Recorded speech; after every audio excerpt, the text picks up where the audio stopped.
Oh dear. Let's get into it. No!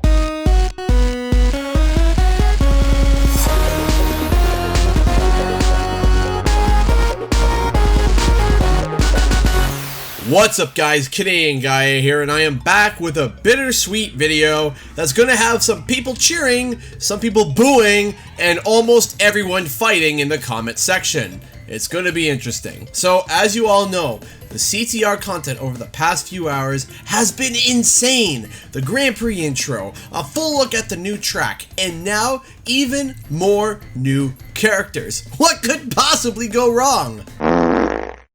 Oh yeah, that. In a recent Activision article going over the next Grand Prix, we were given a bunch of details to look forward to this month. Carts, challenges, and many other details. If you want to read the full article, I'll put it in the description below. But there are two segments that I want to highlight in this full article. Let's go over the good news first. Now that you know all that's coming with CTR's mad dash into the past with the Back in Time Grand Prix, we also want to give a little glimpse into what the future holds. It's no secret that Spyro is crashing the Crash Bandicoot party in Grand Prix Season 3, and we can't wait to give you the full details on his season as we get closer to it, but we're also excited to let fans know that they can expect more of their favorite characters from the Crash Bandicoot universe to join in on the Nitro-fueled fun in the seasons after.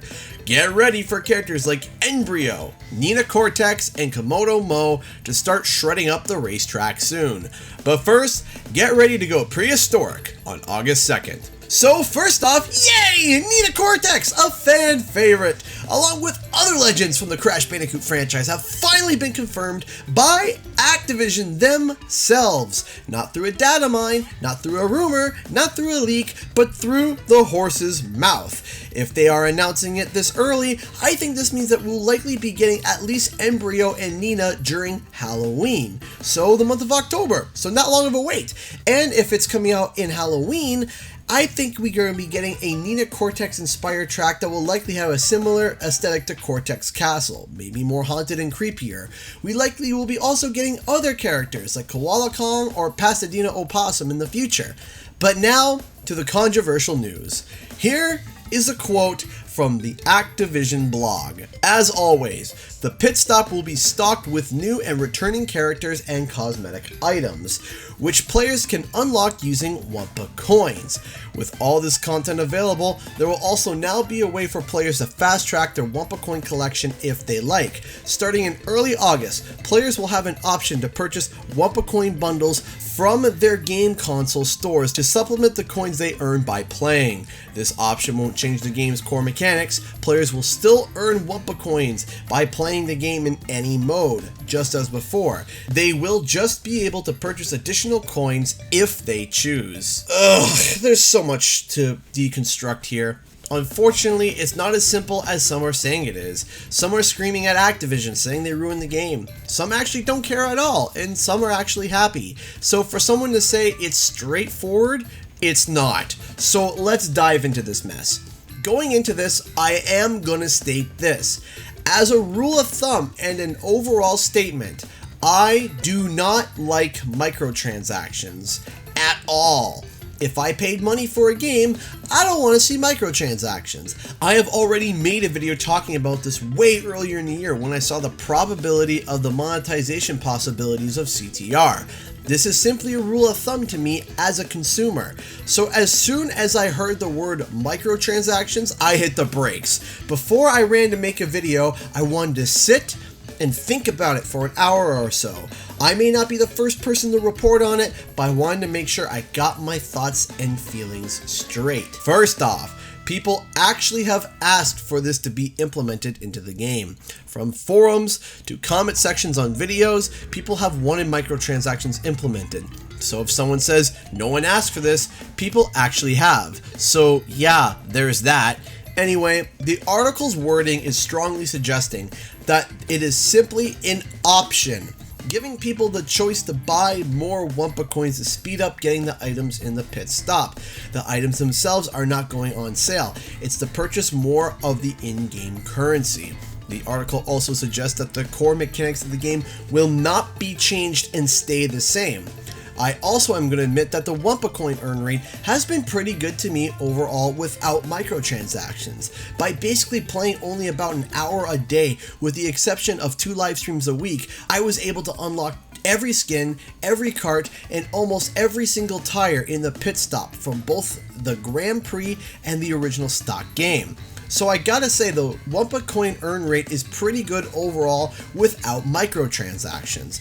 The positive to this is that getting access to any item in the pit stop is not an internal grind, but is actually achievable, so that's good news. However, implementing these microtransactions is seemingly just a way to earn these rewards at a much faster rate. But if you were to grind it out, you could still easily earn every item in the pit stop without paying a dime, which is how this article angles this. But my concern is, what if they decide to adjust the payouts for tracks? What if they overall get lowered? What if Wumpa Time's window gets reduced? What if the prices of the skins and characters skyrocket, forcing the player to have to fork over cash to be able to access the content because the earning rate is reduced? This is my concern. Not the fact that it'll happen now, but that it may happen in the future. It might start slowly and adjust month to month. Or it may stay the way it is now forever. I don't know. The point is with this feature being implemented, it opens the possibility of that happening, and I don't like that. Another issue that people have is the fact that in an interview with Screen Rant, a member of the team had said that there wouldn't be microtransactions. Quote, "In a sit-down presentation and hands-on during E3 2019, a member of the Nitro Fuel team stated that the entire game would avoid microtransactions, instead offering new content for free during the game's life cycle. The only paid content at launch will be the differences between the regular and the collector's versions of the game, the latter of which will offer cosmetic items and the ability to play characters ahead of when players would normally have access to them." Sadly, this can come off as a betrayal of trust to the fan base. When someone says, there's no microtransactions, and there won't be any microtransactions in the future, and then microtransactions do pop up, when they say, this won't change the core mechanics of the game, it's only optional. It makes people feel hesitant to trust that statement because of what was said before. However, I also understand that the game needs to be continuously making money so that the free tracks, free nitro gauges, and Wumpa coin earning can continue, so that the game can live on past the first few months after launch. As of now, there's been no other additional costs other than the base game and the Nitrous Oxide Edition. Not to mention, the base game is only $40, 33% less than the standard game that's released today. So how would the game be able to generate extra revenue without any form of microtransactions? How can the game continuously be supported the way it is now with no extra revenue other than sales? Now, I am no dummy. I know how business works. Companies need a way to be able to continue to validate products through revenue to appease investors and higher ups.